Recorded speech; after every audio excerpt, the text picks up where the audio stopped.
My YouTube channel ફરી વખત સ્વાગત છે તમારું બધાનું।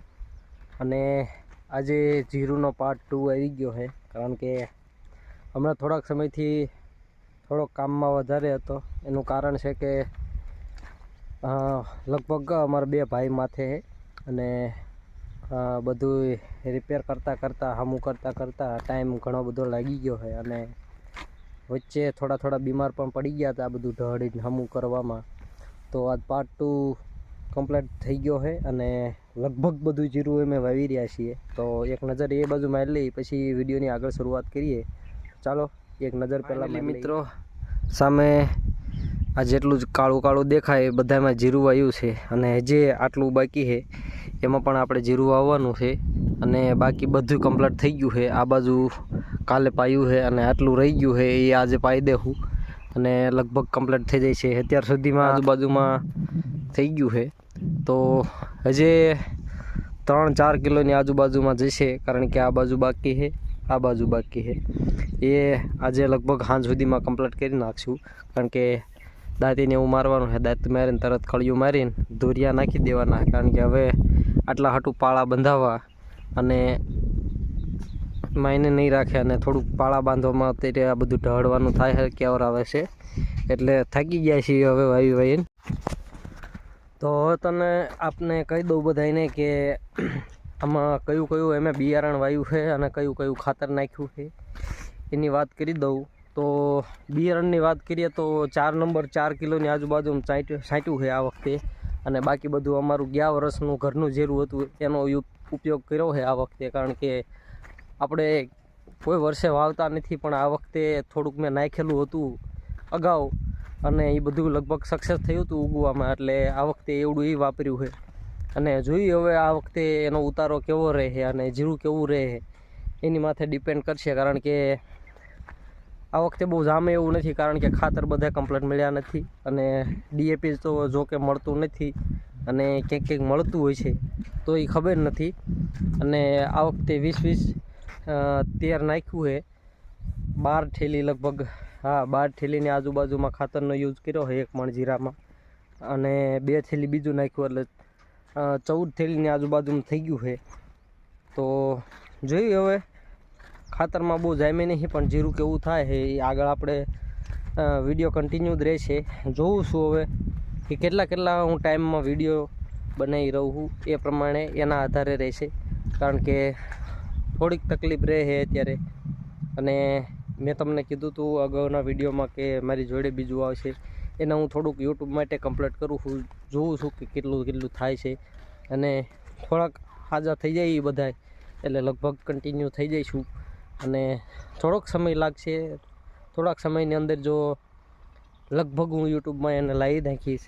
અને અત્યારે મારું કામ છે ઢળવાનું, થોડુંક આ બાજુ કાલે જીરું છાંટ્યું હતું અને પછી હેરાન થઈ ગયો તો થાકી રહ્યો એટલે પછી જતો રહ્યો હતો, કારણ કે પાણી થોડુંક બધી કોઈ રેળી જતું હતું અને ઘણું બધું ફોડીને ગારો કર્યો હતો એટલે કાલે ભાગ્યો હતો।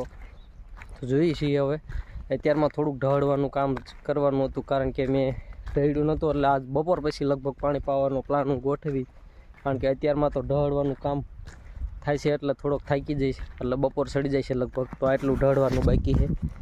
આ બાજુ આપણે તમે જોઈ શકો છો આ બધું બાકી છે ઢળવાનું, અને આ બાજુ આપણું ઢળવાનું પડ્યું છે અને આ બાજુ જો કાલે પાયું હતું અને કાલે જો આ ધોરિયો ફોડેને હું જતો રહ્યો હતો, બધું થઈ ગયું હતું કે હાલે એવું નહોતું રહ્યું એના કારણે જતો રહ્યો હતો, એટલે લગભગ આજે આ બાજુથી લાઈન બાઈન લાંબી કરી અને હું ધોરિયો કરી નાખીશ અને અહીંથી ડાયરેક્ટ પાણી મેગી, કારણ કે આ એક કેરામાં થોડોક સડા છે એટલે થોડુંક પાણી સડવામાં કેવરાયું એટલે આ ધોરિયો ફૂટી ગયો હતો, પણ ફાઇનલી મેં પાળી ચડાવી દીધી છે। પણ છતાંય આ બાજુ લાઈન લઈ લઉં તો પછી જરાય ઓલું ન થાય।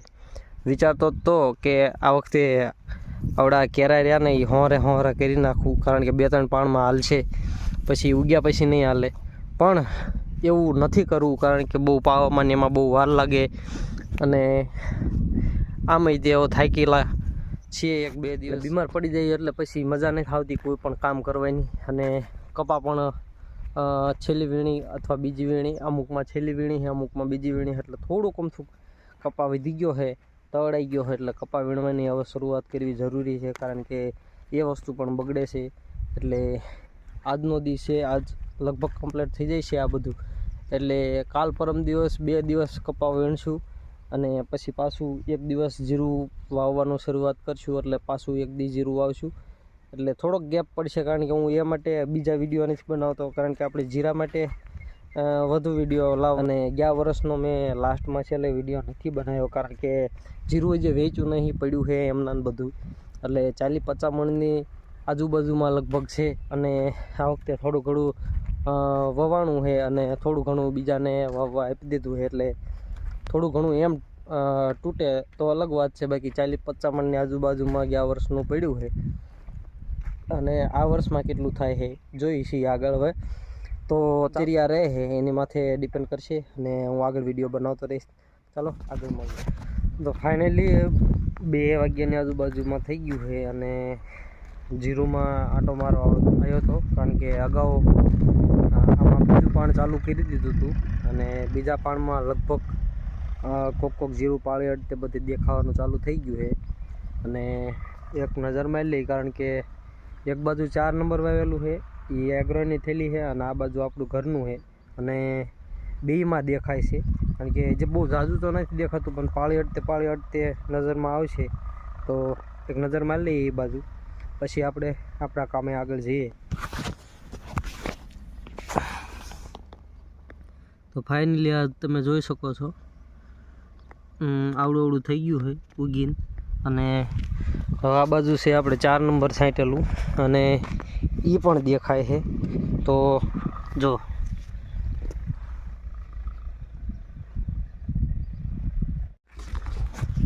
કે આ બંનેમાં કોઈ ઝાઝો ડિફરન્ટ છે નહીં, અને લગભગ હું માનું છું ત્યાં સુધી ઘરનું બિયારણ પણ એના જેવું ઉગશે. કારણ કે આપણે ટ્રાય કરી હતી, જે કોથળામાં નાખીને કર્યું હતું, એટલે ખબર પડે કે કેટલા ટકા ઉગે છે કે કેટલા ટકા નથી ઉગતું. પણ ફાઇનલી મેં જ્યારે ચેક કર્યું તો એ લગભગ જીરું ઉગી ગયું હતું. કોક દાણો દેવો હતો જે નહોતો ઉગેલો, પણ છતાંય નહીં વાંધો. આ વખતે ઘણું ઘાટું નાખ્યું છે. એ તો જ્યારે બધું ઉગે ને પછી ખબર પડે સાચી કે કેટલું ઉગશે ને કેટલું નહીં. ને આ બાજુ કંઈક આપણી જાહેર આવડી થઈ ગઈ છે, અને વિચારું છું કાલે આમાં પાણ જવા દેવાનું છે. આમાં 2 પાણ ખાલી મળ્યા છે ઉગાડવામાંથી માંડી, અને એ પછી એટલે આને પણ કડકાવા દીધી હતી. એટલે કાલે આમાં પાણી વાળવાનું છે. આ અને એની બાજુ કપાર્યો એ બાજુ ઘઉં છે. ઘઉં પણ આવડા છે, એટલે બંનેમાં એકસાથે પાણી આપવાનું રહેશે. અને વિડીયોમાં ગેરહાજર હતો એ આના કારણે. આ જે આવ્યું ને એ વખતે વિડીયોમાં ગેરહાજર હતો. આગળનું જે આપણું કટકુર્યું હોય એમાં વિડીયો બનાવીને છેલ્લે મેં અપલોડ કર્યો તો આનો વિડીયો અપલોડ નથી કર્યો. અને આનો આ બેયનો આજે લગભગ અપલોડ કરી નાખી, કારણ કે આમાં 2 દી પહેલાં જ પાયું છે. લગભગ 3 દિવસ થઈ ગયા છે, અને ખરું બધું ઉપર બધું સુકાઈ ગયું છે. જલ્દી આમાં બીજું પાણ વાળી દઈશ, કારણ કે કાલે આમાં જાય છે, પરમ દિવસે પાછું આમાં જાય છે. એટલે હવે લગભગ ડેલી પાણી વાળવાનું રહેશે. જોઈએ છીએ જ્યાં સુધી જીરું ન ઉગે ત્યાં સુધી પાણી વાળવાનું ઘણું બધું રહેશે. અને ચોમાસામાં આમાં બધી સોયાબીન હતા, એટલે ઘણા બધા સોયાબીન ખર્યા છે, અને એના કારણે સોયાબીન થોડાક વધારે ઉગશે. બીજું ખડ તો ઓછું થાય છે, પણ સોયાબીન લગભગ જગ્યાએ ઉગી ગયા છે. એટલે એવું તો રહેવાનું. અને અત્યારે હું થોડુંક પાણી વાળવા આવી ગયો છું. જેવી હવે મોટર ચાલુ કરીને ફાયદો, કારણ કે 2 વાગ્યા ચાલુ કરીશ તે સાંજે માન પેશે. એટલે મેં થોડીક આજે ઉતાવળ રાખી, અને કાલ થોડો કોરો ખાવો જોઈશે, કારણ કે બપોર પહેલાં ઢળ્યું ને બધું દુખે છે. એટલે આજનો ધીમાવ થયેલો હરખાઈ, અને કાલે પછી અલગ વિડીયો બનાવીએ, કારણ કે હવે જે બીજું યુટ્યુબમાં આવવાનું છે એને ગમે એમ કરીને લાવવાનું રહેશે. ચાલો આગળ. તો ફાઇનલી ગાઈસ આપણે પાણ પીધું છે પહેલું, અને લગભગ વસ્તુ કમ્પ્લીટ થઈ જઈ. અને આ છેલ્લા 2 કેરા રહી ગયા છે. હવે લાઈટ જતા પહેલાં લગભગ પી જાય છે. ચાલો એક નજર મારી લઈએ, અને પછી વિડીયોને અહીંયા વિરામ આપીએ. તો ફાઇનલી બધું પી જવા આવ્યું છે, પણ આ ધોરીઓ ઢાળમાં થઈ ગયો એટલે થોડોક પાવડો ઘડીએ વળિયા પડી જાય છે, અને બધું પી ગયું છે ટાઈમ ટુ ટાઈમ. પછી 5માં થોડીક વાર છે, દી એટલો છે, અને લાઇટ જવામાં થોડીક વાર છે, જે અડધી કલાકની, તો આ લગભગ પી જાય છે. તો વિડીયો ગમ્યો હોય તો લાઈક, શેર અને સબસ્ક્રાઈબ કરવાનું ના ભૂલતા, અને મળીએ આગલા વિડીયોમાં. ત્યાં સુધી મારા તરફથી બધાને જય માતાજી.